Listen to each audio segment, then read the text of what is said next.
Hey, g'day. Thanks for watching Next Level Oz. In this episode, I thought I'd do just a more fulsome technical review of the repair and recovery process for the second breakdown for the Defender. I won't go through all of the background because I've done a recap of the two incidents and what happened up to the time of recovery. If you have a look, you can have a look at the previous video. The good news is, from the outset, we're now 6,000 kilometres down the track and the issue of the limp mode incident has been repaired, and that's excellent, right? And that's great. And we've actually put the car and the van through some reasonably hard driving in that period of time, and you'll get to see those videos in the coming weeks. We'll cover the actual assessment process and the repair, what worked well and what didn't work so well, and then I'm going to answer some questions. Right, so when we got to Geraldton, it was a wet and rainy night, and Steve, Wyatt, the tow truck driver, sort of dropped us off, took the car. You know, he'd had a big long day, we'd had a big long day, and a long night, of course, because, you know, we weren't happy. Wyatt Land Rover were great, and I'll keep saying it, they've been fantastic. And the Wyatt's team was starting the assessment process. We then got a call to say that we had to come in and fill in some questionnaires and a few other things, which was different to what they'd done in the past for the previous one. But anyway, we went in. I wasn't well. Paula was falling ill. But anyway, we went to do it because we needed to get everything repaired. When we got there, one of the things that Land Rover asked this time, despite the fact they told us the car wasn't drivable, they didn't want us to tow it, that's why we had to stay beside the road when they picked us up, and that was fine, but yeah, they were concerned not to do more damage. And then all of a sudden we got told, oh, go and pick up the car, pick up the van, we want you to weigh the whole rig. I wasn't very happy about that, especially the car and the van were under maximum weights. Right, so we did go and do it, but keep in mind, pick the car up, go back, pack everything back up again, and we were in disarray because, of course, we'd just been dropped without a tow vehicle. Go and put the whole rig over a weighbridge, and that smacked of exactly what we think it was, and that was an attempt, an initial attempt, essentially, to shift the blame for the incident to us. So the car, the whole rig, was under the maximum weights. And I would also add that this car is rated to tow higher by Land Rover in other markets. So the car actually has the capability of towing more than they rate it for in Australia. But anyway, we weren't happy about that. It delayed the assessment process by over 24 hours. And it smacked of what it looked like, frankly. Anyway, but we did it. The Wyatt's team then sort of hooked in to do the assessment, it having been delayed.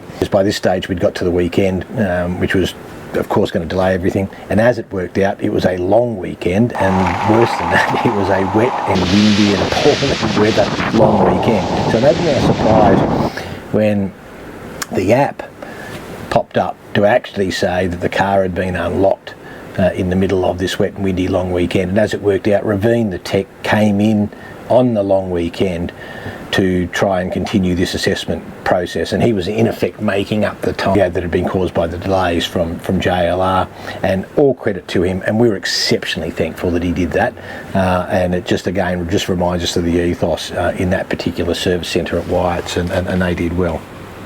So credit where credit's due, and we're very thankful for that. The codes were related to the turbochargers, and as you know, we'd already had the vacuum harness replaced, and very clearly that had done a particular job, but it hadn't actually identified the fullness of an error, and so they ended up having to strip down the full turbo system, and in conjunction with Land Rover they discovered that there was likely an electrical fault in one, if not both, of the turbos. They didn't know which one, and that they were likely to have had some sensor issues as well. The other thing they found when they stripped it down is that one of the air cooling hoses for the turbocharger system was delaminating from the inside, so that was going to have to be replaced as well. Land Rover decided that it was necessary to change both of those turbochargers, and of course to make the associated repairs, replacement parts for the hoses and for the sensors. These parts were all in the system, So it actually looked like that even with these delays, that there was actually a chance that in a bit over a week, maybe a week and a half total, they were going to be able to not only recover the car, assess the car, repair the car, but have it returned to us inside a week and a half. And that's brilliant, right? And I'd leave you with that point, because for a brand that has a small dealership coverage, that's critically important. If they can achieve that sort of standard, that goes a long way to building a lot of customer confidence. Imagine our horror when a couple of days later Shane Wyatt rang us and said, unfortunately, despite the fact that the parts were all authorised to travel by air freight, and they would have been expecting them on that day that he had rung, only half of the consignment turned up. And when they checked, somebody in the system, despite the fact that it was authorised air freight, had decided to split the consignment and send part of it air freight, but then apply a COVID pandemic period protocol to send the turbochargers road freight. Well, it's a big swing and a miss on that one. Not simply because someone had made that error, but they made the error and split the consignment. So like, it made no sense whatsoever to do that. So we were pretty cranky, and of course it was great inconvenience to Wyatt's as well, because they had Ravine on standby ready to, put this car back together, and then only half of the parts turned up. And by coming road freight, so we had no idea when these parts were going to turn up. So despite the fact that we had a circumstance where the system actually working well, and if everybody is actually driving themselves to work it well, they could have actually turned a serious incident around inside a week and a half. We were now sort of back on the never, and we were expecting it was going to be at least 2 weeks, if not longer. And we were even more cranky when we got the silly email from CRC, basically sort of saying, look, very sorry for the inconvenience, but that's just human error. And I'd make this point up front. That's the sort of excuse making that does not help Land Rover. They're actually capable of delivering a higher level of service, but they're just willing to excuse these stupid mistakes, which are actually quite costly. So we were very annoyed with that, because they turned a circumstance which was bad, that could have been turned around in relatively quick order, into one that was rapidly getting worse. The parts got there eventually, so about a week later Shane rang us, said the parts were there, and they were bending over backwards to get everything put back together to get us back on the road, and we're very thankful for that, as I keep saying. As it worked out, it was another day and a half they rang us and they said, we've actually completed the car, we've done the highway testing, we're just doing a few other tests. We'd like you to do a 300 kilometre road test with the caravan all hooked up, so that we could actually test under load, which was actually one of the reasons why it was a good idea to tow the caravan in the first place with the car. So and of course we agreed, even though it was going to delay us by another day, that sounded eminently sensible to us. So we came in the next morning, picked up the car, picked up the van, and we went and did a day trip, 300 kilometres up to Kalbarri and back. And the good news was the repair appeared to be all in order. What worked?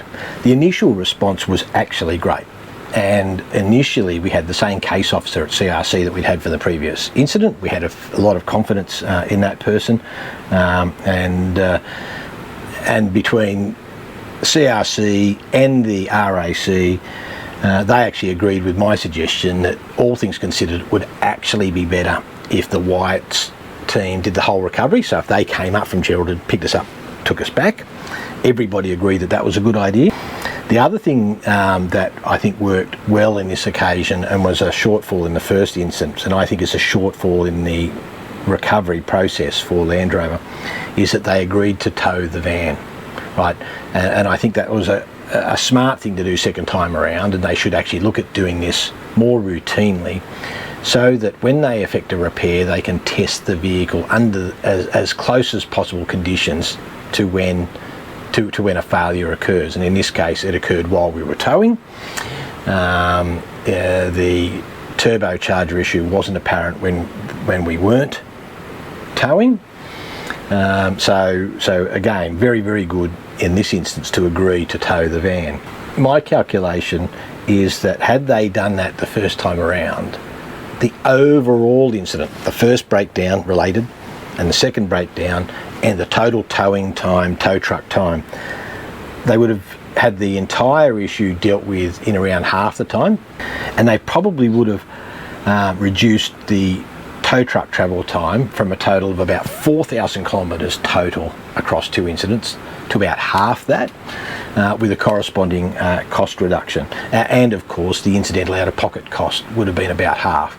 So I know you can't do that every time, right, and some issues might not be related to towing, but one of the recommendations we'd certainly make to Jaguar Land Rover is review that policy, because the policy of only recovering a caravan 50 kilometres is just crazy, but I think there's some options. The other thing which worked was Wyatt's brought the loan car with them, so as opposed to the first time when the roadside assist didn't provide a loan car or a rental car and we had to go and find one. On this occasion, from the get-go, we had a loan car, and thankfully, and as I say, I was sick. Paula was subsequently sick because she had to spend the entire day in the car with me, but it was still a much more comfortable drive. We're very thankful that we had it. Right, so what didn't work?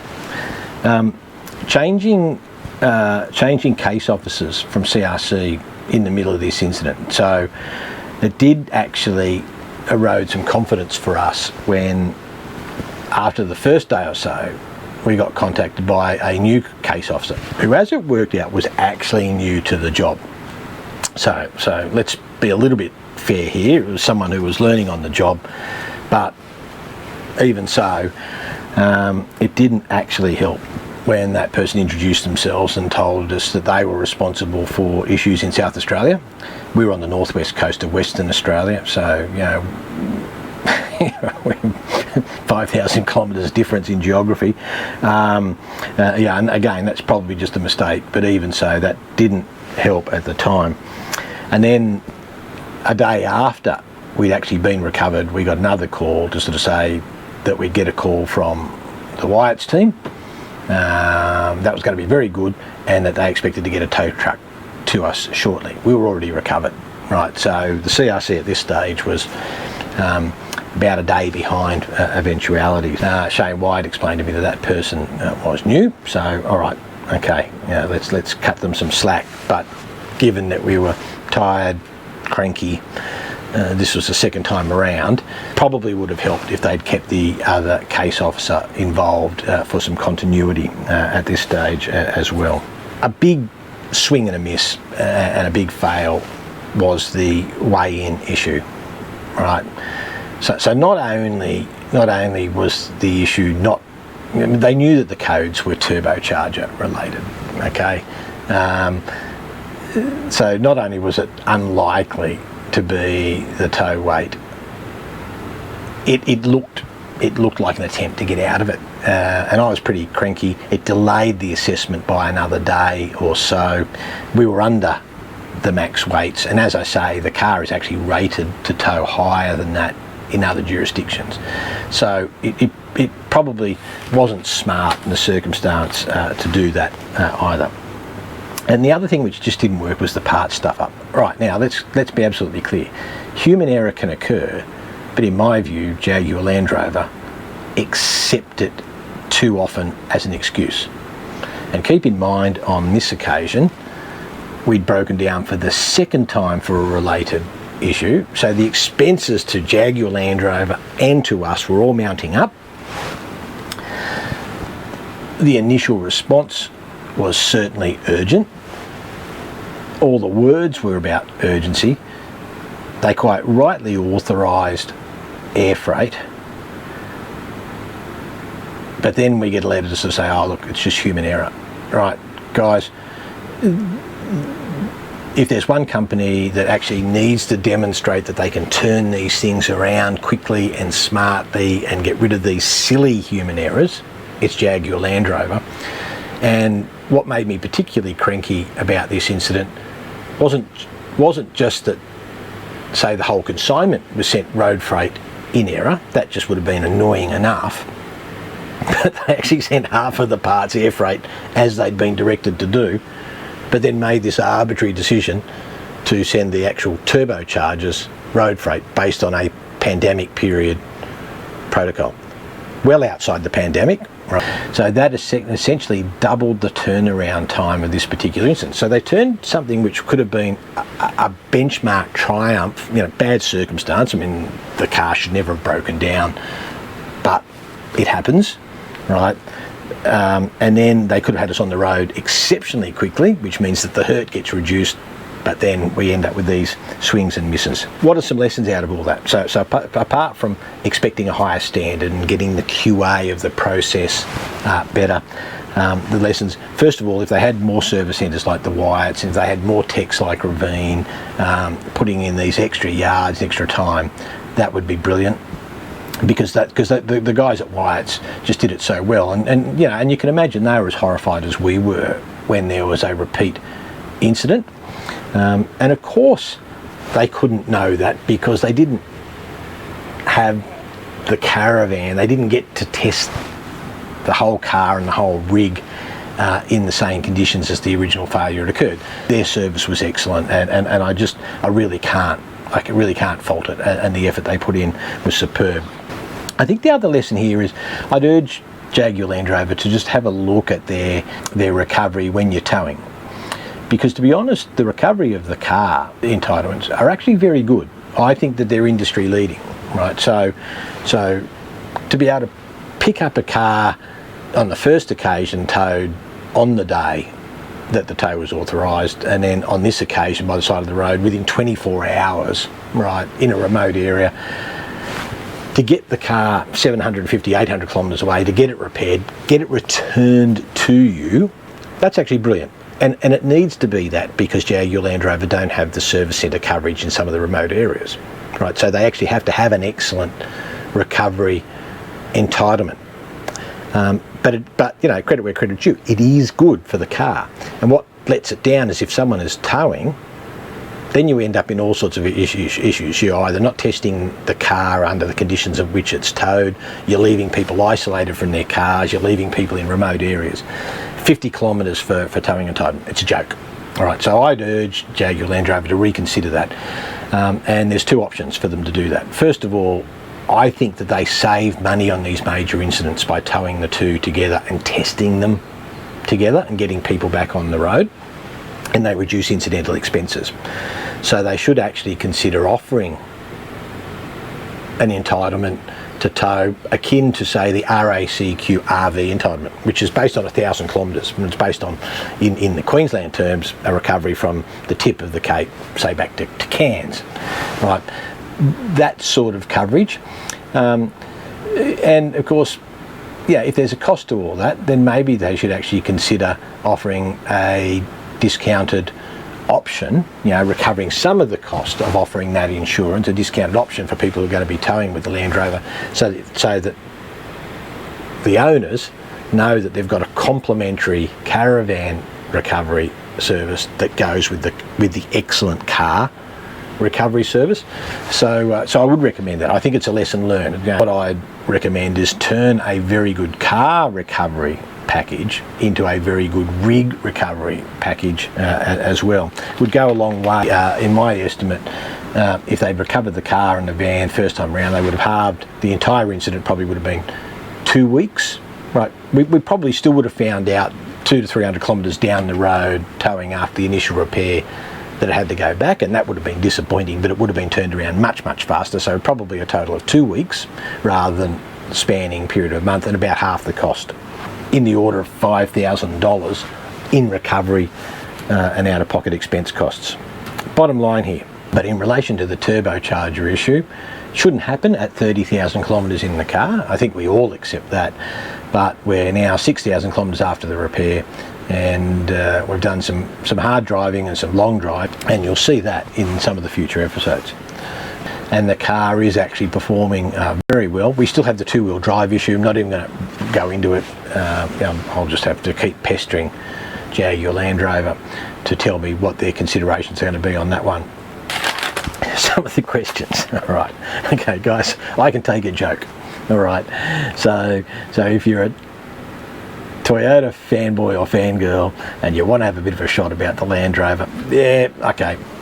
When you saw the Landy on a tilt bed, I'm not in much of a position to argue the toss, and I'll take that on the chin, and particularly if it's that good-natured jibing, fair enough, all right, and you're watching, and you get to have a bit of a crack, and especially if you actually accept that Toyotas do in fact break down as well. Now there were one or two nasty comments in that, and I just deleted them. Okay, so we don't have to put up with nasty personal comments, but for the most part, there are a range of comments. Can I just make this point though? Toyotas do break down, Fords break down, right? Nissans break down. There are actually quite a few of those in the holding yard of the tow company that we saw them, so they do break down, guys. And the recovery conditions and the recovery entitlement for those other brands is nowhere near as good as Land Rover, so I'll point that out. And it may well be that Land Rovers has to be better because they don't have the service coverage. To answer some questions, all right, do I regret buying a Land Rover? I'm not one for reinventing old scenarios, so I just remind that when we bought the Defender, it was the best option that was available to us at the time. So we did like it, okay, yep. Of course, our confidence has been shaken. But at the time, our choices, first of all, we actually liked the Land Rover. We liked the concept of the car. I've said that before, and I still think that the car itself intrinsically can be very good. The second thing is that the 300 series hadn't been released, and in fact, the 200 was out of production, and there was an awful lot of high mileage, overpriced 200s that were on the market with some dubious histories, so we weren't that sure, and with no warranty in many cases, so that wasn't an ideal option for us. And yes, we did look at the Nissan Patrol. We did. Okay, I had some reservations about the fact that it was a ULP car and about fuel coverage. It's not infallible, but it's good. Are we going to get rid of the Land Rover is one of the questions that we've been asked by several people. No, not for the moment. We're going to continue to give it the chance. We're back on the road. We like driving it. When it's on song, it's brilliant. It tows well. And yes, the confidence has been shaken again. I mean, I'd be wrong to say something else. But we're going to press on with it. And let's hope we do complete the lap now without further incident, and Land Rover fix that annoying two-wheel drive issue. All right. So the other question is, do I agree that Land Rovers aren't suitable for remote travel given the lack of service coverage? Look, we've covered that ad nauseum. The critical issue then is not so much the car. Of course, the car's got to be good, right? But given that Land Rover don't have the service coverage, they've actually got to make sure that this recovery process, a remote recovery process, works like a dream, right? Because that's their replacement for having remote service centres. And we got dangerously close. We actually showed in this circumstance that it is actually possible for Land Rover to achieve that excellence, right? It's just really up to JLR as to whether they want to enforce that excellence in their system. That's what it's going to take for them in a competitive market. The other question I got is, do I now agree that we should have a Diagnostics Tools or a Gap ID tool? I do.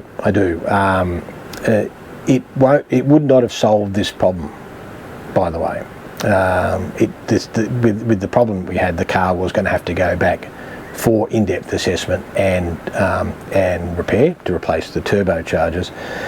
But it certainly would have helped us in the early times, particularly with the codes resetting itself, to be able to provide some extra information to the roadside assist team about what was going on. And the final question that I think is pertinent at this stage is about the roadside assistance van coverage. So keep in mind what I've actually said about Land Rover, particularly during that warranty and roadside assist period. But for everybody else, regardless of what you drive, have a look at what your van recovery insurance or roadside assistance provides you, because many of them are only like 100 and 200 kilometres to towing before you've got to start paying, and in remote areas that is not a lot of distance. a number of people sort of said, oh look, we've got the top assistance in RACV, RAC, as did we with RACQ. That's still a maximum of 200, and it's really by the good grace of the towing companies and the auto clubs that they'll take you a bit further in some circumstances, and that's great. I mean, good on them for doing it. But it's not a lot. So check all that. I know that RACQ have changed some of their package, all right, and so RACQ Ultimate, which we used to have, but we've changed our RACQ coverage because they've changed their packages, and they now have a thing called RV Assist, I think it is, or RACQ Ultimate RV. Anyway, it's their top level, and it's costly, not too costly. GoPro stopped. It overheated.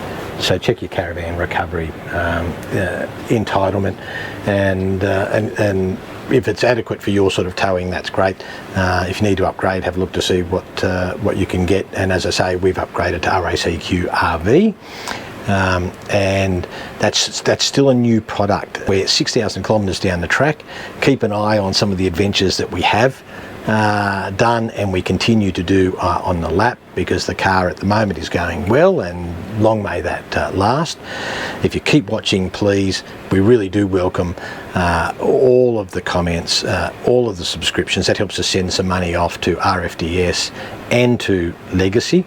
And look, and as I say, we can take the good-natured stuff and the brand stuff, and I accept that some people disagree with some of our choices and they say so, and all that's fine. The nasty stuff I just delete, and there's only been 2 or 3 of those. So for the 99.9% of people who've contributed in good faith, even if they disagree with us, thank you. That's fine. We do welcome that, and for all the good wishes, we also thank you for all that. Please keep watching, and we hope we can share some more adventures. Again, thanks for joining us. Please don't forget to like and subscribe, and remember, 100% of our YouTube advertising revenue goes to charity.